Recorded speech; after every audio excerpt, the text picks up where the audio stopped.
everyone, my name is Paige Bard, and welcome to my channel.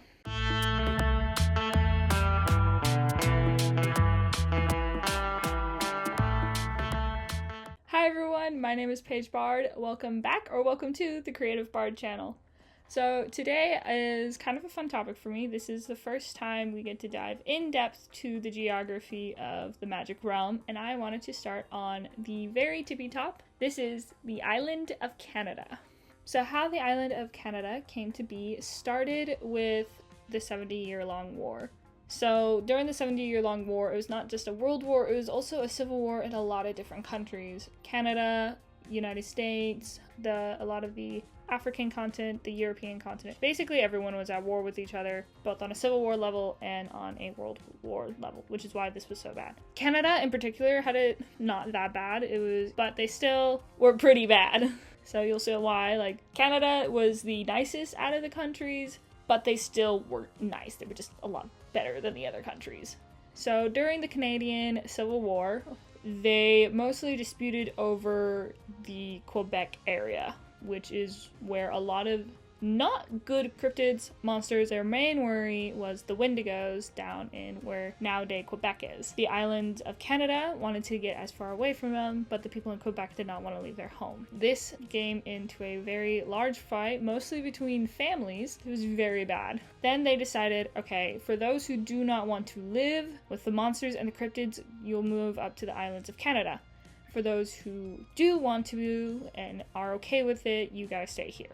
The island of Canada is very much an Arctic terrain. It has a lot of snow, it's very hilly, and there's islands. So the people here very much have a fish-based diet. They do survive off of the small berries they can find and the small mammals that are around there as well. Not a lot of monsters and cryptids live up here, mostly because how cold it is, and it's just way too out of the way and there's too much water. So it's mostly just a human and a patron user population. So the few monsters that are there is the Qualapalek. If I pronounce that wrong, please give me a pronunciation correction. The Qualapalek, they usually hunt a lot of the Canadians. So the Qualapaleks, we'll get more into that in our other playlist that I'm going to have going, which is called the races of the magical realm. So not diving into that, sorry. Their hierarchy is very tribal based, so a lot of the northern countries are in the Americas are tribal based. You'll see a lot of this. Islands of Canada take mostly after the Eskimos. The main religion for the Isles of Canada, so the main patron that is over there, is called the patron Sedana, I believe so. She is the goddess of sea and marine animals in the Inuit religion. So that's a lot of what this... So the main thing that sets them apart, and the main thing that sets most of the countries apart, is their fashion and also their political views. Some physical attributes about the Canadians in the Isles of Canada is a lot of them do have the longer black hair. They have darker eyes, and they have the very Inuit features. They were the only ones that could really survive up there. Their fashion is very much similar to the Inuit religion. Their main thing is they have very, very large fur coats. So this turns their small frames that they have into larger clothes, making them look bigger. Remember the fur coats? They are actually really important. You'll see why in a moment. They also have 2 pairs of shoes. The one on the inside is very tight to your foot. It's wool lined, it's thick all the way around, starts from your toes and goes all the way about to mid-calf. The second one has a very wide sole. It's called, and I'm going to mess this up, and I'm so sorry, an aput makulu, and it keeps them from falling in the snow. It's kind of like a snowshoe. They have large bags that indicate the different tribes and ranks they are. So if you're from a specific tribe, you'll have that symbol on it. They got maple leaves, polar bears. My particular favorite that's a moose. And then it'll also show your rank on it. So another important thing is that because it is so cold up there, a lot of times they don't take off their coats when they're meeting. So to respect the peace and to keep peace going, there's a nationwide rule on what you have on your coats, which show who you are and how old you are. So the fur lining in particular is very important. So, like I said before, to remember the fur coats, yes, we're going back to that. So fur coats are important for a number of reasons. The first one is to say how old you are. Newborns, they are in their swaddles, and they stay like this until they're 1 year old. So it's very easy to tell who they are. But their lining on their hood and also inside their swaddle they're still wearing the coat, and they have fur lining on the wrists and on the bottom lining and on the hood. So ages 1 through 5, they still have lining on the hood and the wrists, but they don't have any on the bottom. 13 to 18-year-olds have lining on the bottom, and then the largest age gap is 19 to 39. So that is fur lined on the hood, and then you have a stripe down your back. But when you add the lining on the bottom with that means you're about 60 to 89 years old. Now when you have the back lining, the hood, the wrist, and the bottom lining, that means you're 90 years and older and considered an ancient. And they are highly respected, so when people do see them, they have this ritual called the bowing ritual, where you will bow first, then you would have a normal conversation, but you have to acknowledge that they have lived this long. So with that fur lining, the fur does indicate more than just how old you are. Depending what fur you are wearing depends on who you are, what gender you are.